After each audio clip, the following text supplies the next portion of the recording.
Welcome to Asset Management for Local Agencies, brought to you by the South Carolina LTAP. I'll be your instructor, Todd Morrison, and I want to talk today about asset management and asset management as it pertains to cities and counties. I'm going to give you some guidance in this area and really show you a way that can help you manage your assets better. If you have any questions or any comments, feel free to contact us. Our website is here at the bottom of the screen, www.seltap.org. We'd love to hear from you and be able to answer your questions. So today we're going to look at identifying what are the key principles of asset management. We're going to talk about what happens when you don't use it. And then we're also going to support and encourage the use of asset management methods and tools. To start with, let's talk about what is asset management, or what is an asset. We'll break it down to that first word. As a transportation agency, you have a lot of assets. An asset is anything that you own that has value. And if we think about it, probably the thing that you own and manage and maintain that has the most value is your roadway network.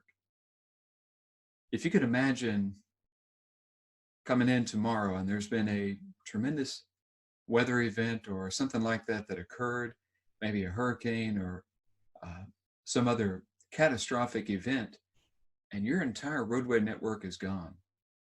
Or let's say that you come in and you just don't have the road system.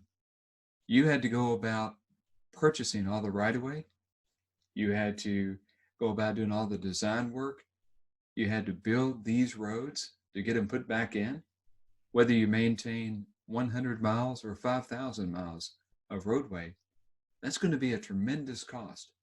And when we think about the value that's in our roads, that's really the biggest asset that we have. But asset management and the principles can not only be applied to the pavements, to those roads, but also to the ditches, to the culverts, to the guardrail, to the signage, to the sidewalk ramps, the curb box inlets. We can put that over into our utilities as well. If you're a local agency that maintains utilities, then your water lines, your water valves, portions of the sanitary sewer, all of this could be an asset that you're maintaining. Another one would be equipment. Depending upon the size of your agency, you're either going to have a small or a large fleet of equipment. That is an asset that needs to be managed. Our buildings are the same way. And so when I talk about asset management, it's really talking about how do we manage and maintain anything that we own that has value. And when we look at the definition of asset management, it includes words like strategic and systematic process. It means that we're going to be looking with a long-term focus, and we're going to be using data to make our decisions. And it looks at two different aspects. It looks at the engineering, but also the business side. We're going to gather the data, we're going to present the data, we're going to provide the analysis based upon proven engineering principles, but then it's going to be in light of business decisions that we have to make, that we're going to formulate our plan or our strategy for managing these assets. And I really like that part in that it combines both of them. So when we check that out, let's talk about what are our issues. What kind of problems are you having? In other words, when you're maintaining the roadways, what kind of issues do you personally have with that? If you're like most agencies, it's probably a lack of funding. It is the fact that the public expects us to always do more with less. It could be the fact that your roadway network, no matter what you're doing, is just continuing to deteriorate. In other words, the funding is not keeping up with how fast this system is aging. And how fast it ages depends upon a lot of factors, but we talk about the roadway, It has to do with weather, the amount of traffic, and how heavy that traffic is, the loading. And the last point here is one of the big issues is the worst first approach is too expensive to continue. So let me explain to you what I mean by that. The worst first approach is when we take our asset and we just use it over and over and over and over again. We never do anything to maintain it. And we wait until it reaches the point to where it's broke beyond any possible repair, and then we try to replace it or rehab it. That is the most expensive way to maintain our road networks or really any asset. Let me give you an example utilizing someone near and dear to my heart, my brother.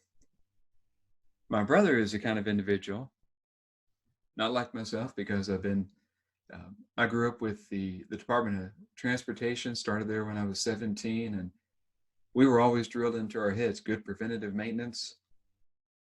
And so that's how I would maintain my vehicle.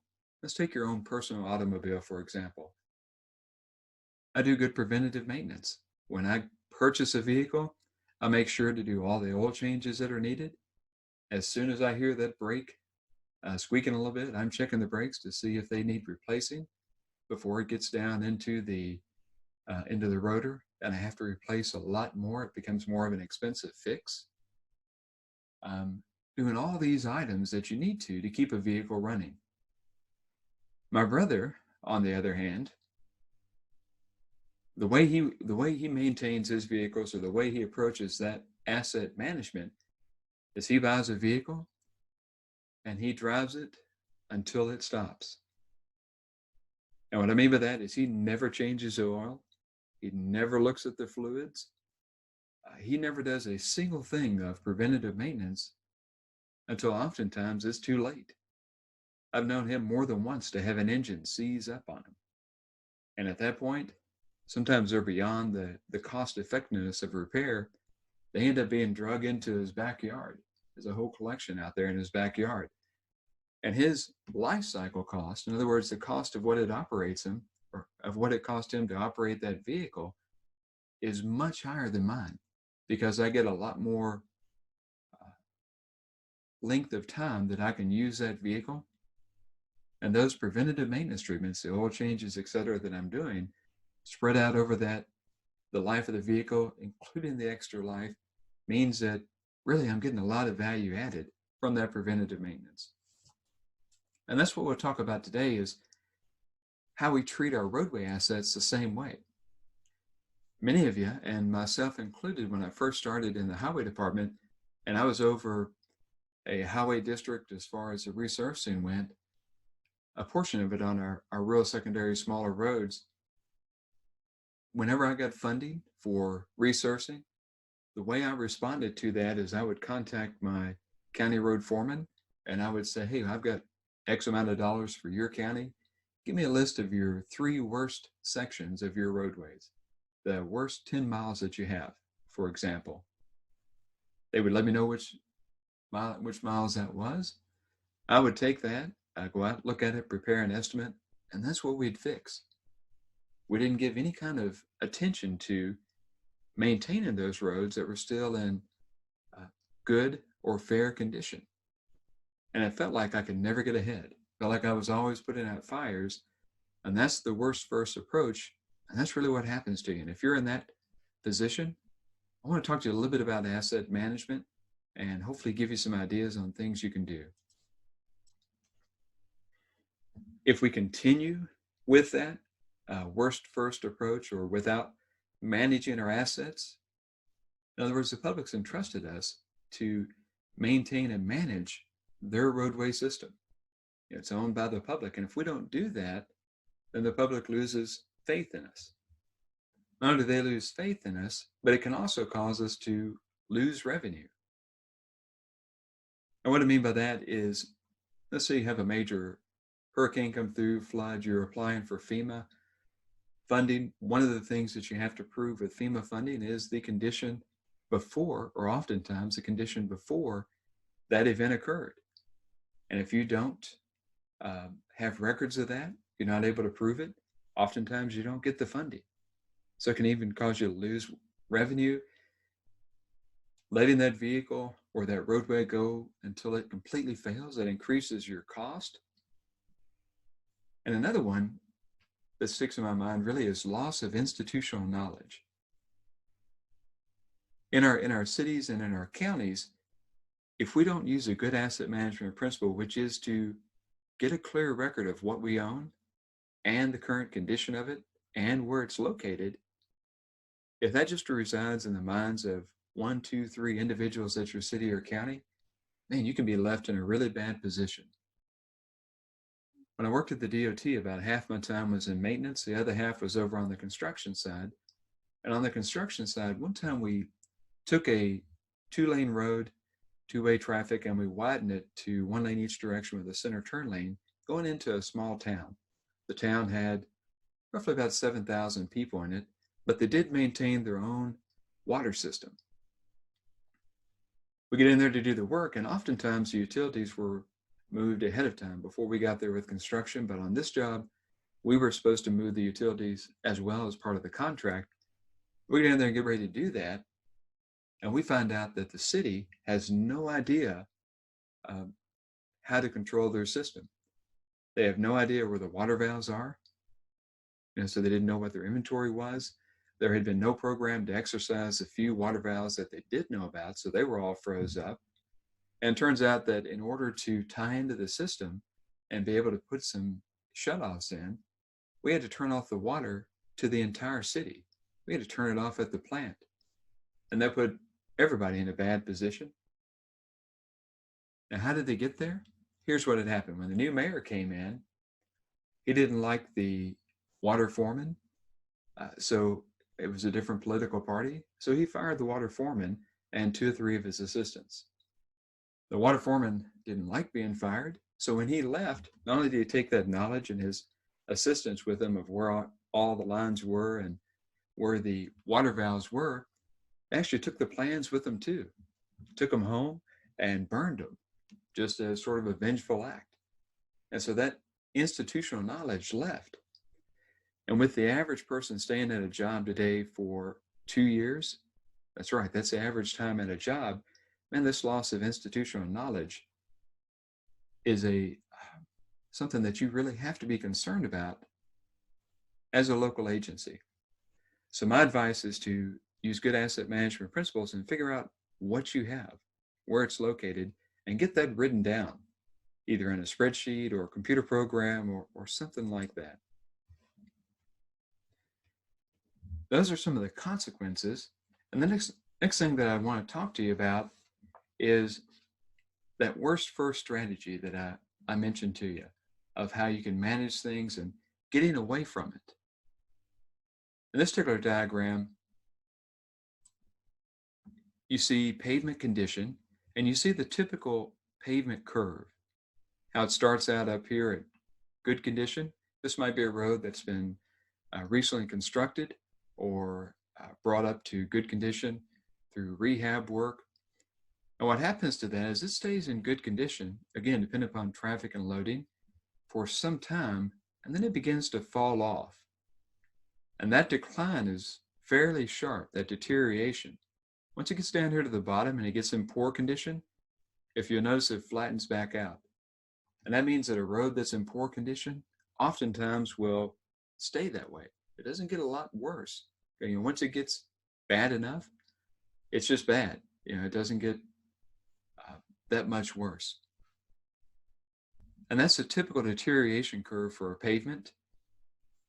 We can also develop these deterioration curves for other assets, culverts, signage, guardrail, etc. So the worst first strategy would be to say, let's come in here after this pavement has failed. It's gotten way down here at the bottom. It's in horrible shape. The public's crying out now because it's so bad. My road is horrible. You got to do something about it. You got to fix it. We'll spend an awful lot of money, and this is what I used to do, bringing it back up to good shape. And then the next year we'd be on to the next worst one. And this one would begin that slow decline again. Now, let's say that the city street that you do this for, you get it back up into good shape. And to get it back up into good shape from this horrible condition cost you, let's say, $200,000 as an example. $200,000. If that pavement were going to last you 20 years, let's say, following this slow deterioration curve, then 200,000 divided by 20 is 10,000 per year. And that would be your life cycle cost in a simplified method of maintaining or having that road. But what if you were to use asset management principles and you were to apply a preventative maintenance treatment, something like that oil change in the vehicle, apply preventative maintenance treatment at the right time to the right pavement, and apply the right treatment? In this particular case, let's say that we came in at year 12 and year 22 and we added a chip seal. This chip seal, each one of those cost $20,000. So now our total cost is 200 plus 20 plus 20, which is 240,000. But instead of only getting 20 years of the pavement, because we applied the chip seal, we're now able to get 30 years of life out of that pavement. So if I take 240,000 divided by 30 years, then that's going to give me a life cycle cost of $8,000 per year, 20% less than the worst first strategy. Not only that, not only do I save money that way, but the pavement, if you notice, never gets in this really bad shape. It stays in better condition during that 30-year cycle. Now let's take that a step further. Let's say that you're a city that has 120 miles worth of centerline miles in your roadway network, 120 miles worth. If you're only getting 20 years out of that, in order to keep up, you're going to have to rehab or resurface somewhere around 120 miles divided by 20 years, or 6 miles per year, just to keep up. 6 miles per year, 120 divided by 20. But utilizing this asset management approach, if you can do that, then you're getting 30 years out of your pavement. So 120 divided by 30, hey, that's going to mean that you only have to resurface or rehab 4 miles per year. And there you're saving 33%. You can use that savings to fund the asset preservation, to fund these preventative maintenance techniques. And that's what I share with agencies who say, we don't have enough money right now to do the work that we need to do, much less to try asset preservation or an asset management approach. And my thoughts or what I share with them often is, if you don't have enough money now, man, you need to figure this out even worse than anybody else. It's like being on a household budget there at home. When times are tough and you don't have enough money for the whole month, you need a budget then worse than at any other time. So I would encourage you to think about that approach. Think about using the asset management to lower your life cycle cost. A lot of agencies have done this. Here's one example where a county went in and they rated their pavements. And there's different methods for doing this. You can get an IRI index. You can use a PACER, pavement surface evaluation rating method. In this particular one, they found out what kind of condition their pavement was in. 29% of it was in good condition. 29% was poor. 25% was fair.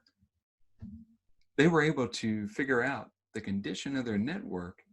And once they did that, they could use some simple programs, simple spreadsheets to say, based upon our current funding level, the rate of deterioration that we know our blacktop or our pavements go through, then we can tell you where we're going to be at 5 years from now, 10 years from now. And they were able to prove that the situation wasn't going to get better. It was only going to get worse. With that analysis done, with that information gathered, they actually got an increase in their budget. So that's one thing that you can consider. At the very least, you're able to show what's going to happen, and you can make good business decisions. Remember, the asset management included business and engineering decisions. So how do we do that? Well, the first thing I would recommend is utilizing asset management principles that we talked about. One of those is trying to figure out what kind of condition is our asset in. In the case of our signs, what kind of condition are they in? Are they retroreflective? Are they retroreflective enough? Utilizing these principles, you can also assess risk. You can look at that and say, my guide signs, those that are given just information to the motorist, the white letters on a green background, rectangular sign, if they're going really bad, they're in poor condition, that's not as much risk as if my bridges or culverts are in poor condition and structurally deficient. And that can help you make funding decisions. You can also respond to changes in the standards better. I spoke of the signs. One of the books we use for signage is called the Manual on Uniform Traffic Control Devices. We also call it the MUTCD, that's the acronym for it. And we're expecting a new one of those to come out pretty much any time. When that new one comes out, some of these signs may change. There also may be requirements for striping retroreflectivity, the pavement markings and their level of retroreflectivity. If you have no idea how many centerline miles of striping you have or what types of pavement markings you have in your city or in your county, you're going to have a hard time responding to, or at least trying to figure out how much is that going to cost us? What's the final bill going to be for meeting those new standards? And then you can also bring the asset preservation, the asset management, you can bring that to the forefront, bring that to people's attention. That's going to, again, increase the service life. Take that, in our example, the road from 20 to 30 years. If you remember, it stayed up higher on those curves, up in better condition the entire life. And we also had lower life cycle costs as a result. Now, I want to go over the principles of asset management. I want to share those with you. And then I'm going to give you 5 questions that every agency should be able to answer about their assets. 1, asset management is driven by policy. And that means that you've gotten with the stakeholders. It might be the city officials, the county officials, might be the public or others that provide input. And then you've decided, what is the goal for our agency? What condition do we want our pavements to be in 5 years from now? And then the funding decisions that you make should be tied to those. It's also performance-based. So we might say that we want 70% of our roadway network to be in fair or good condition within 5 years. And we don't just pick that number out of the air. We also know the current condition of our network, and we know how far we are away from meeting that goal, what the funding level is, and we can determine whether that's going to be realistic or not.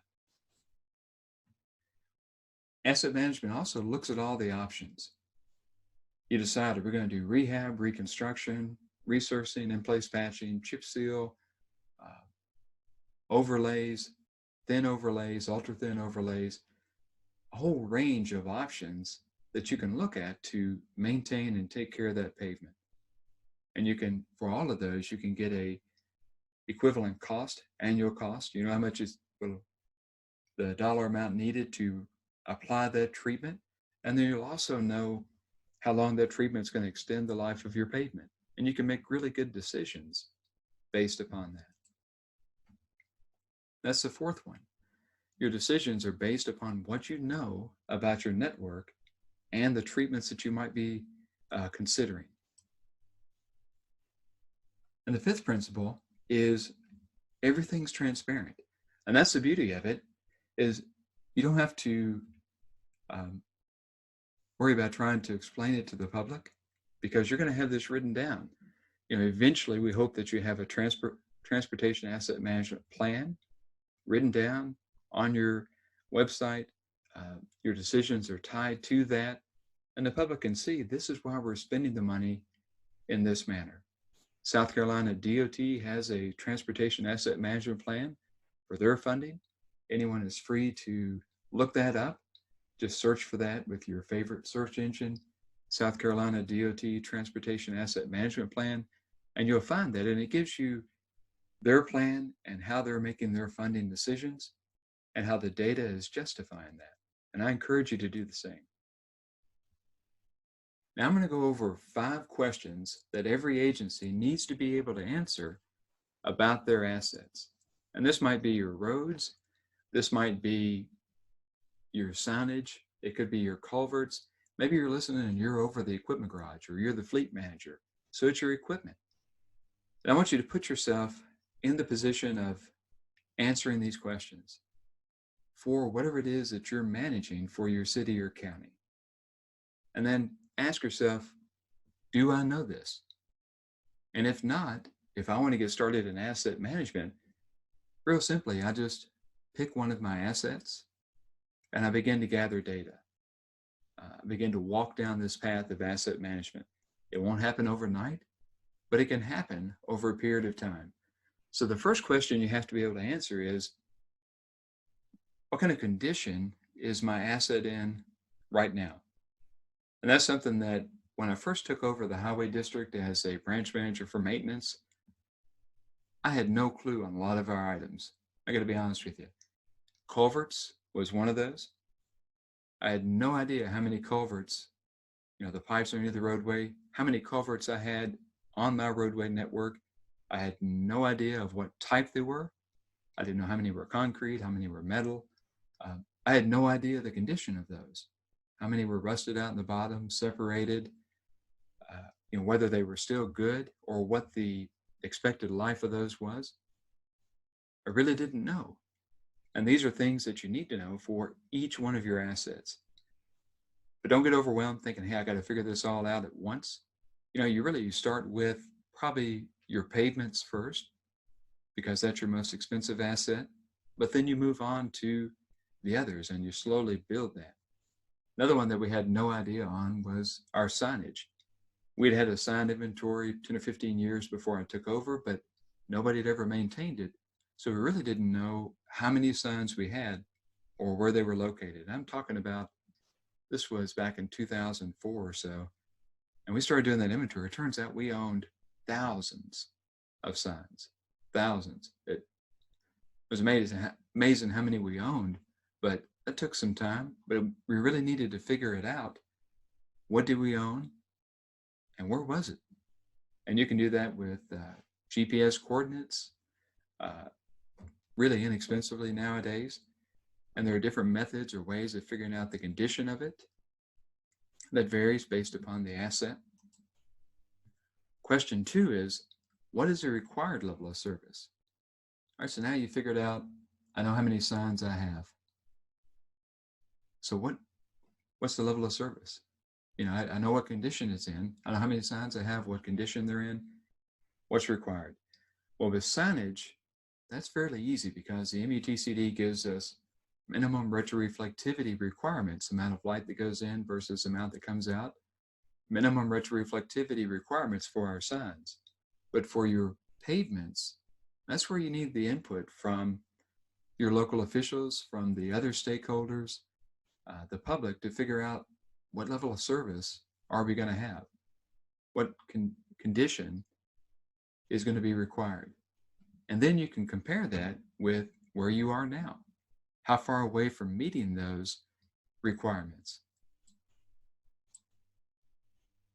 The next thing you can look at is question 3. Which one of these assets are critical to sustained performance? And they're going to look at deterioration. How fast are these assets deteriorating? How fast are they going from great shape to poor condition? That's going to vary by asset. Um, if you don't know that in your particular city or county, you can get with the DOT. They've developed deterioration curves for a lot of their items, or you can get regional models that simulate your weather conditions. And then you consider risk. What's the likelihood and the consequences of that particular item failing? Question 4 is, if you know that, you know what you have, what condition it's in, then you're going to be looking at what are the strategies to consider as far as repairing that or maintaining that. And then what's the extra life that I get out of that product or out of that asset by applying that product or treatment. And that allows you to select the best one with a good business decision. Question 5 is, which long-term funding strategy should you select? And that really comes with input from the stakeholders. And again, that's your elected officials, the public. You're going to set goals, and then your funding strategy is going to align with those goals. And those are the 5 questions that you really need to be able to answer about each one of your assets. Now, if you do that, and again, you can start with one, work your way around to all of them, you can get a lot of benefits. Tampa, Hillsborough County, Florida, which is Tampa, did this. They saw those lower life cycle costs. They were able to show that with the current funding level, if things continued, they were not going to be able to improve the overall condition of those assets. They were going to deteriorate. So they were able to get increased funding based upon that. And because they knew where they really needed to put the money based upon risk, they were able to reduce their risk. Smaller agencies have tried that. This is Saco, Maine, which is a small agency, small city. Through using good asset management principles, they were able to, again, manage their asset value, maintain the value of what they have that's been entrusted to them by the public. They were able to establish succession planning, which is a great idea. Remember the example that I told you where the water superintendent was fired? And so when he got upset because he was fired, he took everything with him and burned all the paperwork. Well, this really says, hey, let's put all this in the computer. Let's put all this on spreadsheets. Let's have more than just a copy in the foreman's head of where everything is located. And then let's teach other people where this is and teach them how to use it. And again, that gives you the succession planning. Now, I want to walk through with you an example of how this might work. And so for this, I'd like for you to, if you're listening to the video, if you want to go ahead and grab 15 items of something, 15 pieces of peppermint, 15 pieces of candy, 15 coins if you have them. Once you get those 15 coins, I want you to put them on the table in front of you in 3 piles. And I want you to put 3 of them over on your left. That's going to be the good pile. 8 of them over here in the middle, 8 of the 15 in the fair pile, and 4 on the right-hand side. That's going to be the poor pile. Now, what I'm going to have you do is I'm going to have you play or practice with determining what happens when you use different funding strategies. And in essence, you're helping to answer these questions about your network. All right, so the 15 tokens represent your roads. Let's say, for example, you're a small agency, you have 15 roads in your network. So now you know which assets you own. You also know the state of your assets. You know that 3 of your roads are in good condition, 8 of them are in fair condition, and 4 of them are in poor condition. So you're able to answer question 1 of those 5 core questions that I gave you. Now, here's what I'd like for you to do is I'd like for you to write down $50 per year. $50 per year is your budget for improvements. And I'm going to have you each year spend $50. Now, out of your budget, you can spend it all taking one asset from the poor pile to the good pile. That's taking it from the pile with 4 in it on your right to the good pile with 3 in it on your left. And that would be your whole budget. That's all you could do when you spent that year's budget. $20 is what of your budget, of your 50 is what it would cost to take one from the poor pile to the one in the middle of the fair pile. $10 is what it would take to take one of your roads from the fair condition to the good condition, from the middle pile to the one on your left. And the goal is to maximize the number of assets in good condition after 4 years. So what I'd like to do is you have that laid out. I would like for you to go ahead and spend your first year's budget, $50. So you could take one road from poor, move it over into the good pile. You could take 2 roads from poor to fair, and then that would be $40, 2 times 20. You'd have 10 left to take one from fair to good. Or you could just take 5 out of fair and move them up into the good pile. That would also spend your $50. Once you've done that, at the end of now it's the end of the first year, we're ready for deterioration. I want you to take one out of your good pile and move it back to your poor pile. And that represents the deterioration for the entire network.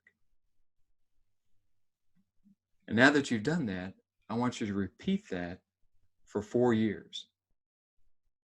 In other words, spend $50, then do your deterioration of one from good to poor, spend $50 more, again, another one from good to poor, etc. for 4 years. Your goal is to maximize the number of assets in good condition after 4 years. And if you want to pause the video and do that, go ahead and do that. Take a few minutes to pause the video.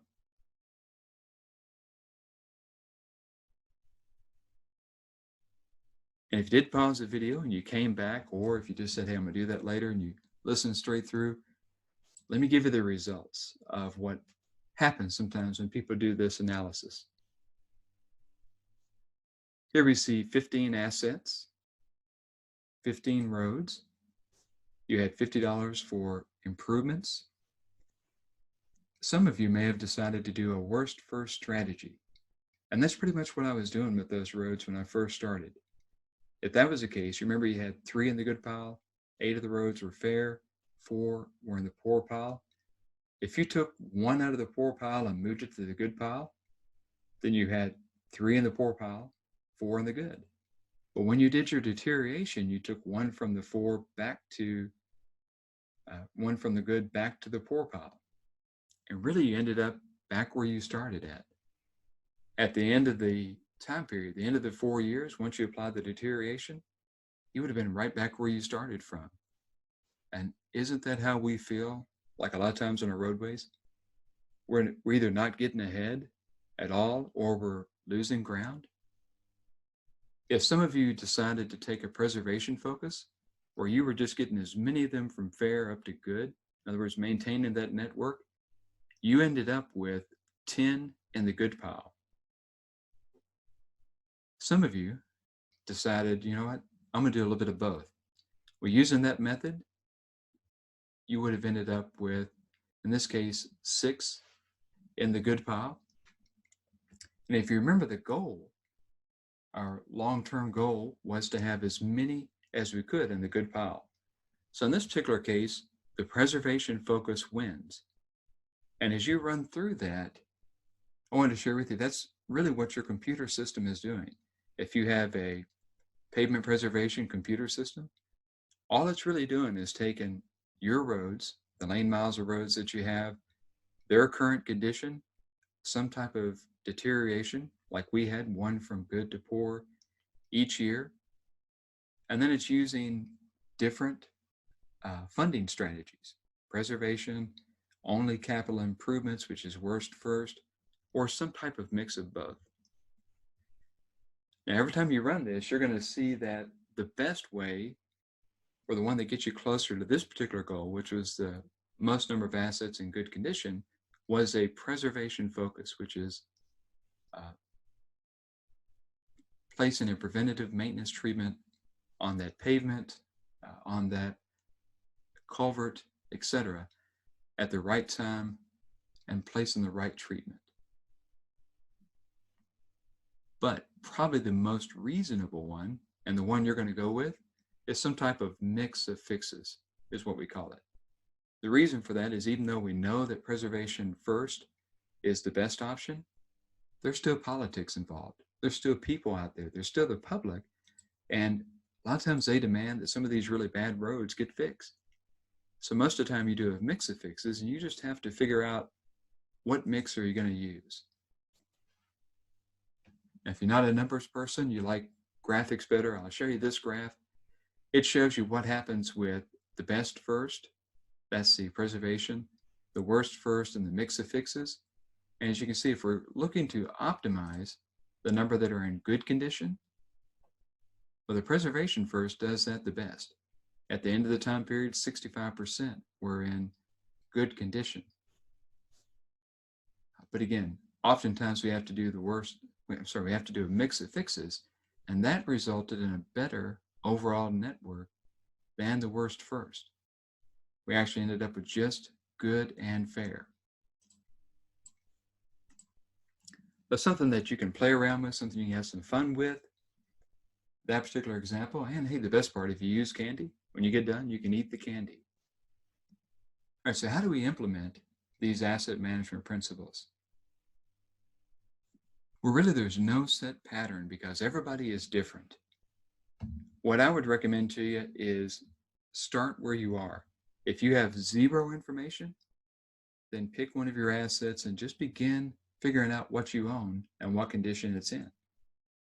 If you already have existing information, then use it and begin to walk down this path. Realize that it may take you a while to get everything done.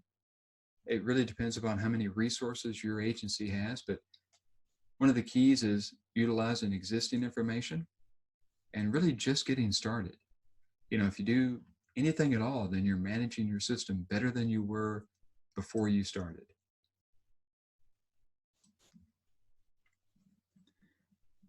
Really, the framework for this is you need to get people on board with asset management. I encourage you to have them attend a asset management workshop or look at some of the information that the Federal Highway Administration, the FHWA, has available for it. But you want to get a team of people together and assign one person to each one of those categories to be the champion. So one person is going to be over bridges, another guardrail, another traffic signs, another culverts, another will be the pavements, maybe another one will be water valves or the sewer system, figuring out where that is. And then you're going to go out there and you're going to figure out what you own. That's the inventory. And then figure out the condition. On the roadway, it's going to be something like rideability or a pavement surface rating evaluation of some type. But there's a lot of ways to do it. Some are much more detailed, much more time consuming. Others are much quicker visual inspections. But assess some type of condition to that asset.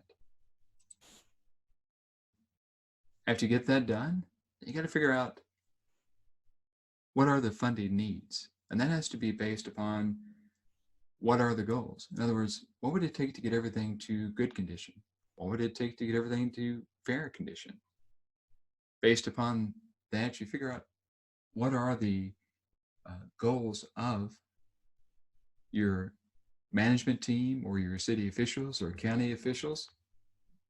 And then you take whatever limited resources you have and you best try to hit those goals.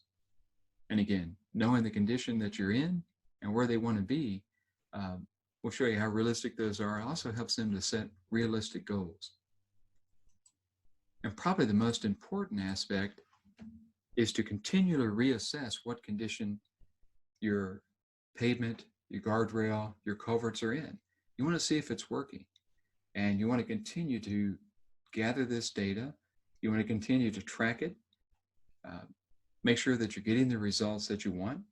And if not, you make some more changes, or you at least let the officials know that are making the funding decisions what's happening.